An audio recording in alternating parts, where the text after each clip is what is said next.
What's going on, everyone? Welcome back. Today, we're going to be taking a look at our Week 1 fantasy football running back starts and sits for every single matchup, so make sure to tune in. If you enjoy, hit that like button, subscribe, give us a follow on Twitter at AllDayPigskin to continue interacting with us there. Let us hear in the comment section you agree, disagree, along with any other questions you guys might have. We'll do our best to answer them all, but with that being said, let's get right into it.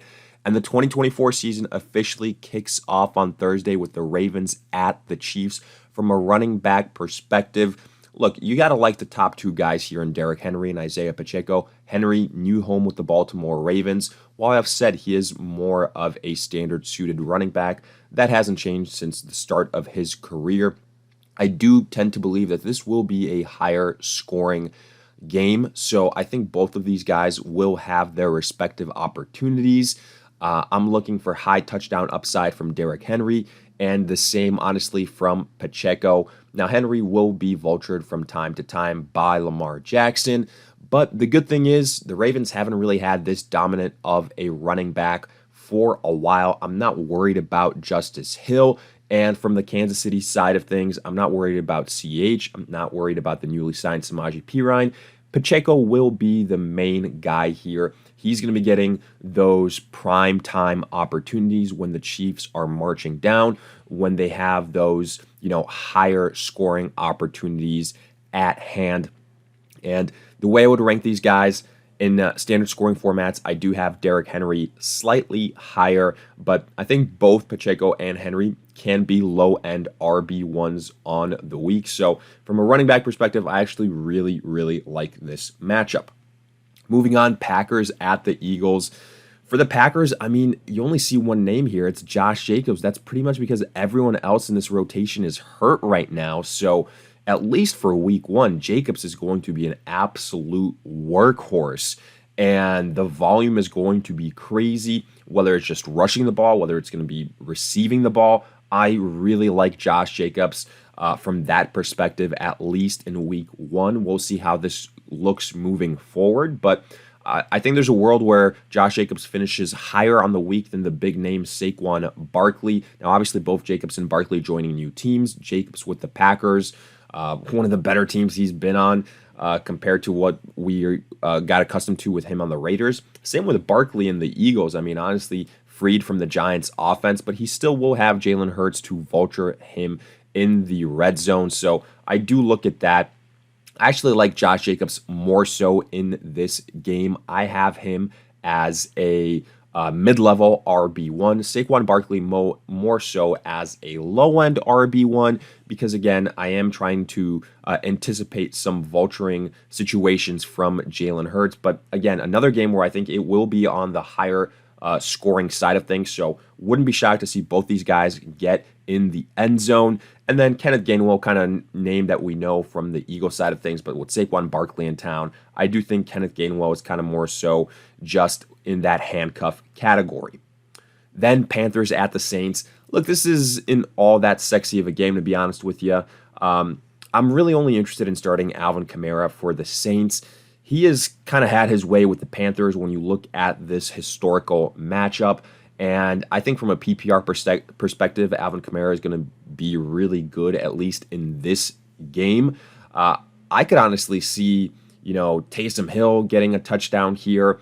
I'm not starting Jamal Williams. I think he's more so in that backup role. I think his best days are behind him. And again, if you're looking for a flyer to get you a touchdown, I'd be banking on Taysom Hill in this offense rather than on Jamal Williams. You might be surprised to see Chuba Hubbard and Miles Sanders. Well, not so Miles Sanders, but Chuba Hubbard as a sit. But the way these games tend to go here, typically between the Panthers and the Saints, these divisional games, on the lower scoring side, not too many points. You look at the historical matchups from last year, Hubbard will right around 10 points. I don't still know what to quite expect from this offense for the Panthers, so I'd rather be a little bit more careful right out of the gate in week 1. I do think Hubbard is the main guy. Miles Sanders might spell him from time to time, but I tend to believe that the Saints can kind of stop the rushing attack of the Carolina Panthers, even though the Panthers did improve that offensive line.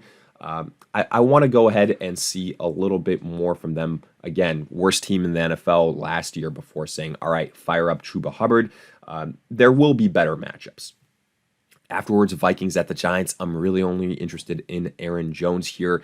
New home in the Vikings, but I'm not scared by the Giants. I think he's going to have pass catching opportunities. And honestly, I'm going to be starting Aaron Jones anytime that I can because I have a feeling like he's going to get banged up at some point in the year. And then you're going to be looking at Ty Chandler, who's obviously the handcuff here, a worthy handcuff if you have Aaron Jones. But I think Aaron Jones is a solid high-end RB2 on the week, could be in the low-end RB1 category, depending on the game script that we see here.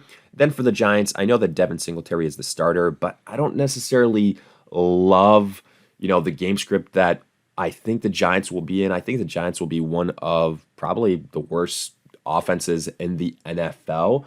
And again, I can see the rushing attack getting game scripted out of here. So even though Singletary is the top guy, I've never really been all that impressed by Singletary. So you've got that. You've got the Daniel Jones factor. You've got the factor of the Giants potentially falling behind. So a lot of things where I'm saying, I think between a middling talent and not the best situation, I would rather sit Singletary. Tyrone Tracy could at some point become the starter here. We'll see what happens with Singletary and his performances, but for the time being, only interested in Aaron Jones. Then Patriots at the Bengals. Honestly, this is a game that I do not like for fantasy running back standpoint. I'm sitting Ramondre Stevenson and Antonio Gibson. I think the Patriots are going to be one of the worst offenses in the NFL. So Ramondre Stevenson, he was getting some pass-catching opportunities last year, some value there. Now with Antonio Gibson here, I think he's going to lose on some of those opportunities. So we're going to be banking on touchdowns, things of that nature. Bengals have got a solid defense. Don't sleep on them. So I am scared by the Patriots rushing attack, at least in this game. For Cincinnati, look, I like Zach Moss. Chase Brown has got his upside, but I think in the first game of the season that we're going to see a situation where this is really a 50-50 split. I think the potential, situation where one of these guys takes over, it's going to be later down the line. So for that reason, with the 50-50 split, I'm not really interested right now in either Zach Moss or Chase Brown in this specific matchup. I think you're going to see low-end RB2 performances from both, potentially RB3 performances from the guy that falls in that RB2 or 1B type of spot. So for this reason, specifically in week one, I'm sitting both Moss and Brown. Then Steelers at the Falcons. Look, you drafted Bijan Robinson as a top 5 guy. You're starting him pretty much regardless of the matchups. I'm not getting cute here. I'm not starting Tyler Algier. This isn't the regime of 2023. He is in the backup category. He is in the handcuff category. Now for the Steelers, Najee Harris and Jalen Warren. I don't typically like to endorse starting both of these guys, but the Falcons defense doesn't scare me. And I think both can have some opportunities in full PPR scoring. I think, however, though, you are looking at both as flex options. Unless one of these guys gets hurt, I cannot confidently say that you should be starting either one with a lot of excitement and a lot of upside. That's where you're going to need here because this is a true running back by committee. If the matchup was worse, I would be saying sit both of them. But I think here you could see, again, probably between 10 and 15 points from both Najee and Jalen Warren. Then Bijan, obviously, top 5 running back upside every single week. Afterwards, Texans at the Colts. I'll start Joe Mixon.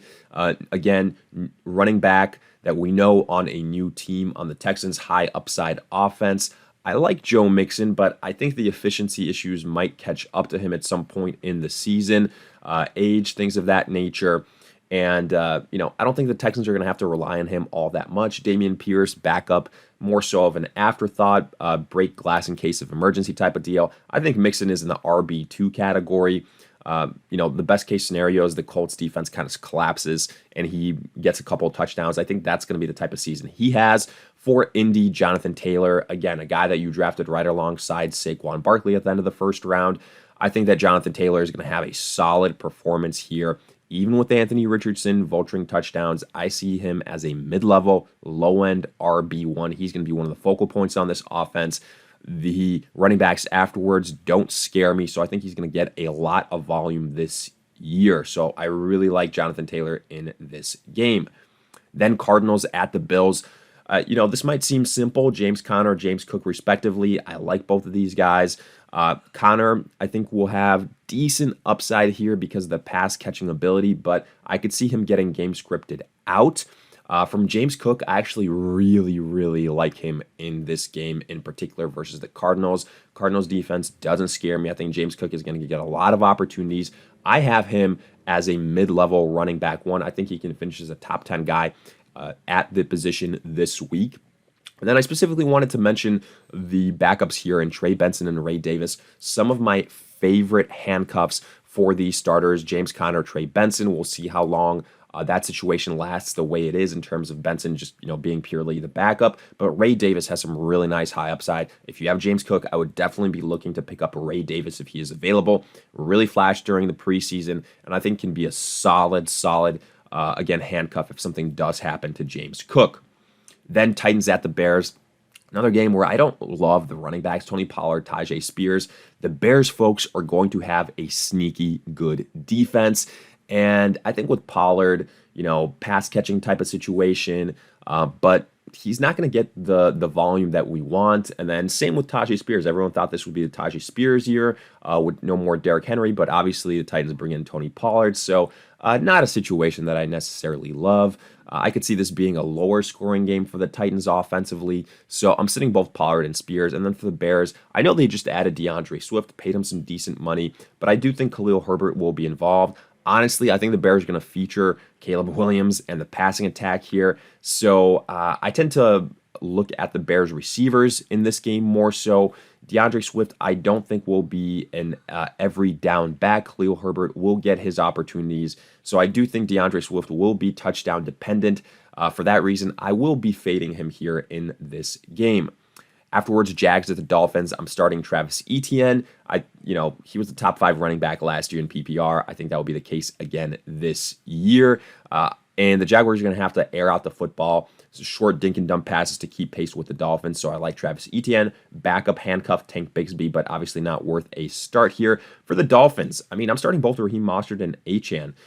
Look, if you drafted Achane in the second round, you got to start him. So you've made your bed, even though the Dolphins kind of list Raheem Mostert as their starter. That's why I've been saying all season long that Raheem Mostert, I think, was the much better value in this backfield. Unless something happens to him, injury, which is obviously possible, then Achane would obviously be elevated. But you also have Jalen Wright, who I didn't even mention here, who I think will take away some opportunities from both of these guys. However, in this game in particular, being week 1, I think Mostert and Achane will get the bulk of the carries, but I don't have either one of these guys as RB1s on the week. As long as they both play, nobody gets injured, I think that you're looking like between 10 and 15 carries from both of them, and you're got to be banking on a touchdown or a long play from either or. So those high efficiency plays, they're not easily transferred year to year. So that's why I was always saying with Achane, keep an eye out for that. That's why he worries me. But again, in this matchup in particular, I think there will be opportunities. However, I have both of these guys in the RB2 category. Then Broncos at the Seahawks. I'm really only interested in Kenneth Walker here. I like the opportunities. If Zach Charbonnet doesn't worry me all that much, I think Kenneth Walker has kind of been a sneaky draft type of running back where he can be high-end running back to low-end RB1 all season long. That's kind of what I have him as. And then, like I said, I'm sitting Zach Charbonnet more so a handcuff. For the Broncos, Javonte Williams, Jaleel McLaughlin, the 2 running backs, names that you're going to hear the most. While I think Javonte Williams can have a decent season, this isn't so much indicative on the talent at the running back position. It's more so the Broncos and the quarterback position, rookie there. I don't necessarily love the situation going to Seattle. I'm a little bit worried by that. I think that the quarterback play might hamper the running back situation. I know you've got Sean Payton. He likes utilizing those running backs, but maybe week 1 immediately, rookie in this environment, not the place you want to bank on Javonte Williams or even McLaughlin. I do think Williams is the guy to own, but I'm fighting both of these guys in week 1. Then Raiders at the Chargers. Look, I think this could be a really big trap game in regards to the running backs to start here. I'm tentatively starting Zamir White, but I do see bust potential in this matchup. The Chargers, obviously, new head coach. They're going to want to change things up. I think it's going to be run the football, and I think it's going to be stop the run. But look at last year, Zamir White did have success versus the Chargers. And from a volume standpoint, he will be getting the volume. That's what it's been said. But I have both these guys in the RB2 conversation. White on paper should be the higher upside guy. We'll see. But Gus Edwards, I think, has the better matchup for the Chargers. However, the problem is J.K. Dobbins kind of listed as the 1B to the 1A of Gus Edwards. But I do think Gus Edwards should be the healthier of the two. If you're desperate in a standard suited format, I could make the case starting both Gus Edwards and J.K. Dobbins. But if we're talking full PPR, I'd only be starting one of them, and that's the guy that I think will get more opportunities. To me, that's Gus Edwards. And then I'm sitting Alexander Mattison. Look, he didn't have it going last year versus with the Vikings. I'm not going to force this again this year, even if something happens to Zamir White. Then Cowboys at the Browns. I'm only starting Jerome Ford here, obviously with Nick Chubb starting on PUP. It's going to be the Jerome Ford show for the first part of the season. He did well last year.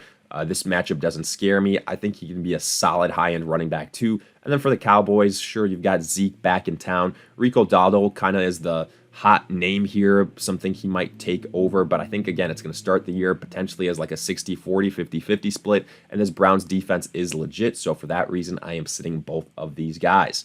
Then Commanders at the Bucs. I'm only starting Rachaad White here. I think he is a very solid full PPR play. He's going to see the reception, and I think he can be a low-end running back one on the week. But for the Commanders, I'm starting Brian Robinson, Austin Eckler on the sit list. The reason being, again, Buccaneers, stingy defense. Jaden Daniels is going to take away opportunities from Brian Robinson. I want to see how this backfield plays out. If it's going to be Brian Robinson first and second down, then Eckler pretty much every single third down. You're looking for the touchdown upside from Brian Robinson. For Eckler, you're kind of looking at a flex play type of deal. But again, I think there's going to be better matchups here. And I want to see how this offense plays with Jaden Daniels, how much he's involved first before saying automatically, all right, Robinson is an every week start. And then Eckler is a worthy start and flex every single week. But for now, I'm sitting both of them. Then Rams at the Lions. Look, you start the big names here. Kyren Williams for the Rams. Blake Corum is in the handcuff category. If there's anything, all those worries about Kyren Williams, I think they should be dispelled at least early on. Kyren Williams early on should be what he was last year. So I really like Kyren Williams, solid mid-level running back one on the week. Think can be a top 10 at that position. Should be another high-scoring affair. For the Lions, there might be some weeks where I'm saying only start Gibbs, bench Montgomery, but this, again, should be a high-scoring affair. So I like the opportunities for both Gibbs and for Monty. I have Gibbs listed higher in full PPR scoring, naturally. He was drafted as a potential top 5 guy. I think he can be a top 10 running back on the week. Montgomery, I think, will be a very solid flex play.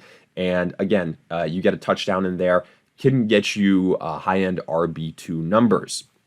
Then Jets at the 49ers. This is the simplest game of the week. Breece Hall, Christian McCaffrey. They arguably were the first and second pick overall, regardless of the matchups. I know these are very scary defenses. You start both of them every single week. They have top 5 upside every single week. I don't really need to say much else. Only thing is Braylon Allen, Jordan Mason, they are guys that you should invest in if you have either Hall or McCaffrey, because if one of these guys gets injured, they're going to be hot waiver wire commodities, and you're going to want a piece of that until the starters return. But either way, McCaffrey, Hall must starts. But with that, we wrap up our Week 1 fantasy football running back start and sit breakdown. As always, if you guys enjoyed, hit that like button, subscribe, give us a follow on Twitter at AllDayPigskin to continue tracking with us there. If you have any questions, we'll do our best to answer them all. Again, hit us up in the comment section. But in the meantime, we'll see you guys in future videos.